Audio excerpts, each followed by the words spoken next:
This 84 Gator Nationals trophy is very special to me because it's the first national event that I won with a Buick.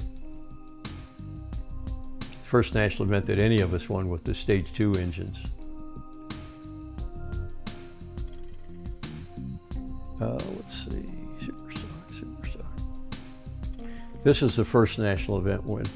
This is from the Superstock Eliminator at the 1976 Winter Nationals.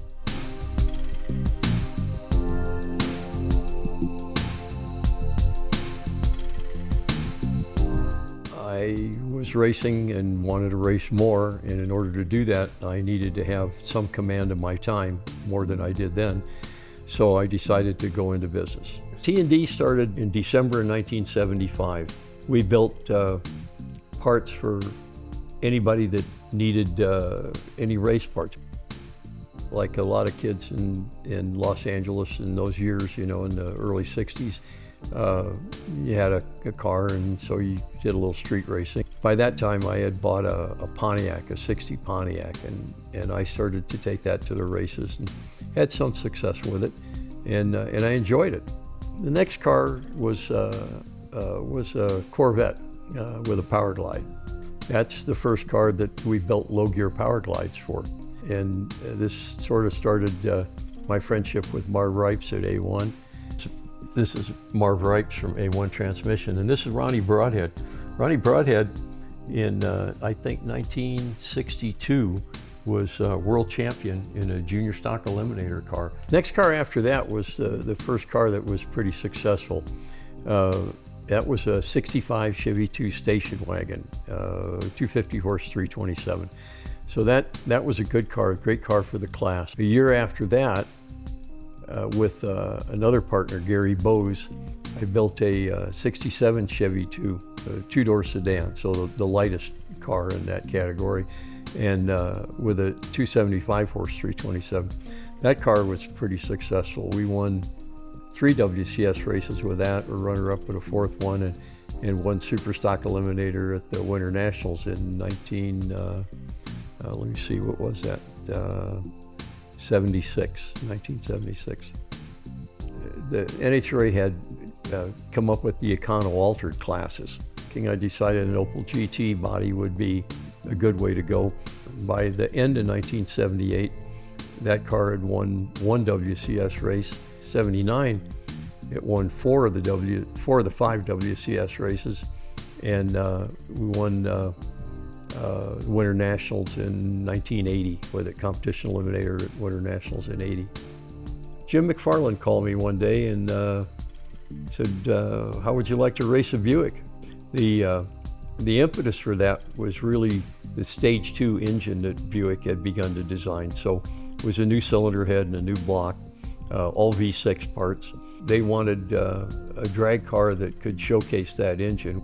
Let's see, I guess it was about 1984 rolled around. It had become a pretty competitive car. And so we won the Gator Nationals, competition eliminator to Gator Nationals with that car.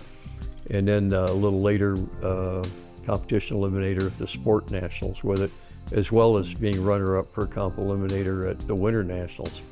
And I think a couple of the divisional races too during that year. In the 4th annual Busch Clash, LaBonte and Rod in row number 1, Bill Elliott and Neil Bonnet in row 2, Marcus and Cale Yarborough in row 3, Waltrip and Gale in 1982 and 3, we began to build a real competition part for Buick for their Busch Grand National program. And as that went on, we were getting calls for V8 rockers, small block Chevrolet rockers. So we designed a small block Chevrolet rocker that was also a shaft type rocker, and it was well accepted, became pretty popular. So we sold quite a few of those and expanded that line into big block Chevrolets and then other engines, Oldsmobiles, Pontiacs, everything that raced. Anytime anybody would call, if they were good enough to send us a cylinder head to use as a basis to build a rocker on, we would do that. When we get a new cylinder head in, first thing we do is take it down to the CMM room. make a complete three-dimensional model of the head. From there, we do all of our three-dimensional CAD work, and we will make a three-dimensional plastic model and test everything out for our initial mock-up. From there, we'll make shop drawings, send the parts off into the shop, and when we get the first article from the machine shop, we'll bring the stand in here, bolt it on. We'll grab a rocker, we'll actually grab a shaft first, and we'll check the geometry, make sure the shaft height's where it needs to be. From there, we'll put the rocker on the shaft, and we'll roll the valve tip to make sure that we get the roller tip flat and where it belongs for our geometry. We got simple measurements that we take to make sure that this is gonna do the job. And at the same time, we'll also check our push rod clearance to make sure we have plenty of that. We have dummy push rods made specifically for checking that stuff. Make sure the exhaust bolts up, make sure everything is gonna function the way it's supposed to. And after that, if everything looks good, we'll make a production run.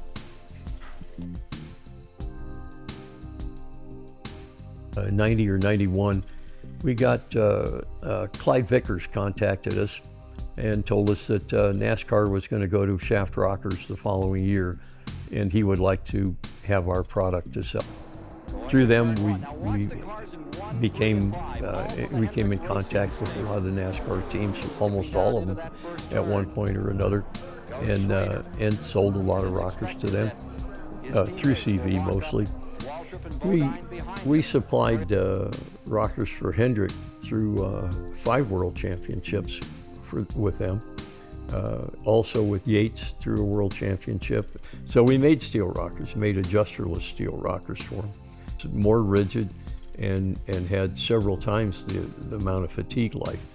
1992, we moved from Southern California to Carson City, Nevada.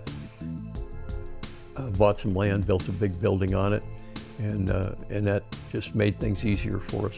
Put more machinery in it and put more people to work and turn out more parts. Next thing we did was hired a good mechanical engineer. The line expanded to where we have parts for probably 500 different cylinder heads. We have about 60 employees. We run 2 shifts, so there's a day shift and a night shift. We have about 25 CNC machines of all different types. We design new things all the time to make a rocker a better part, you know, to make it have less mass moment of inertia, for example, to have it more rigid. We have a 3-man engineering department now. We decided early on in the rocker arm production business that we would make everything that goes into the rocker set. The adjuster, the jam nut, the roller tip, the axle, those are all made in-house. And we do that so that we can maintain control of the product. Everything is made here, made by T&D, made in the USA. And we know that this all fits because we assemble everything before we ship it. I particularly am very proud of us giving good customer service. If we have a customer that calls that is truly having difficulty with his rocker set, we will work with him until we solve the problem, whatever it might be. So when you call T&D, a real person answers the phone. I think that T&D will continue to build the best part that we can possibly build and give the best customer service that we can possibly give. And I see that continuing into the future.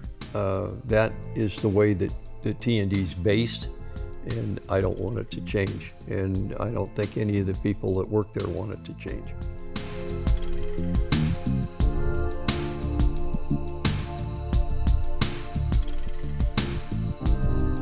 50 years this year.